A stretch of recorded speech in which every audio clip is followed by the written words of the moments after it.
I was invited to go out to eat with a friend, and I came home fairly late and my husband had already gone to sleep. My youngest was only 2 at the time. She woke up and she wanted me to lie down with her, so I did. And the next morning I was woken by my children who came calling for me. Mummy, Mummy, Daddy's not waking up. I went to the bed and found my husband not responsive, and we called the ambulance. So what happens? He's not responsive. The ambulance comes. We take him to get a scan. They say that he's had a stroke and that there is brain damage and he's in a coma, and they don't know how long he'll be in the coma or what his state will be if he wakes up. So I'm sitting there. It's been 17 years of this man, a constant in my life, this beloved husband, wonderful father, mashallah, tabarakallah. My children are looking to me for answers. When is Daddy going to wake up? When is he coming home? When are you coming home? And I don't know what to tell them. So he's in the coma and the people start coming. They come with gifts. They come with dua. They come with Quran. They come with love. How wonderful people come into your life when you need them. And I'm sitting there. I'm the one who has to phone his mother. This is her youngest child. And I have to tell her, Mum, he's in a coma. They don't know whether he's going to wake up. I have to hear a mother's heart breaking. And I have to go through all the scenarios. What if he stays in a coma for 3 years? What happens then? You know, there's an interesting thing that people do when somebody is in a coma. They come and they tell you miraculous stories. I knew someone, they were in a coma for 6 months. Wallahi. And they woke up and they were fine. Sister, you'll be okay. Sister, I heard about someone whose husband was in a coma for 3 years. Wallahi. And when he woke up, everything was okay. They had another baby last year. They think this is comforting.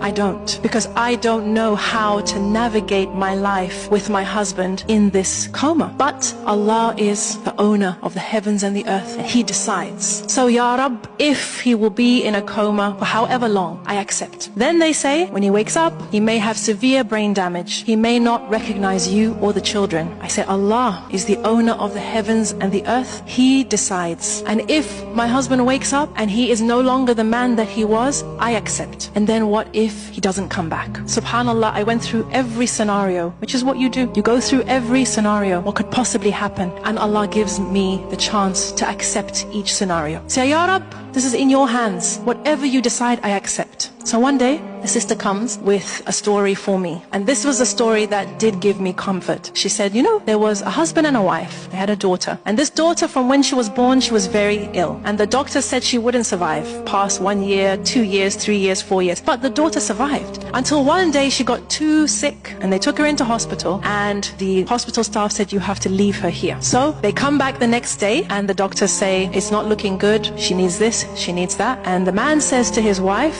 not yet. They come back the next day, the doctors tell them the prognosis. The man says to his wife, not yet. Then they come back the next day and the hospital staff tell them that their daughter has passed away. And the husband says to his wife, now. And they both fall into sujood of shukr. The hospital staff are shocked. Your daughter's just died. You're making sujood of shukr. What's happening here? And the parents explained and they said, Allah blessed us with this child for 5 years, 6 years, longer than the doctors said. We were blessed to know her, to love her, to get the ajr of caring for her, of making sure she was comfortable. This is something to be grateful for. And if Allah subhanahu wa ta'ala decides to take her back, we decided we would only embrace gratitude. We would truly embody Alhamdulillah ala kulli hal. So when after 2 weeks I got the phone call and the doctor said that we tried to revive him, but your husband is no more. Your husband has returned to Allah. I said, Inna lillahi wa inna ilayhi raji'un. Thank you. I put down the phone and I went into sujood of shukr. Because of the 17 years, because of the 5 children, because of the love and the memories and the solace and the garment that I was blessed with for 17 years was on loan to me. Brothers and sisters, we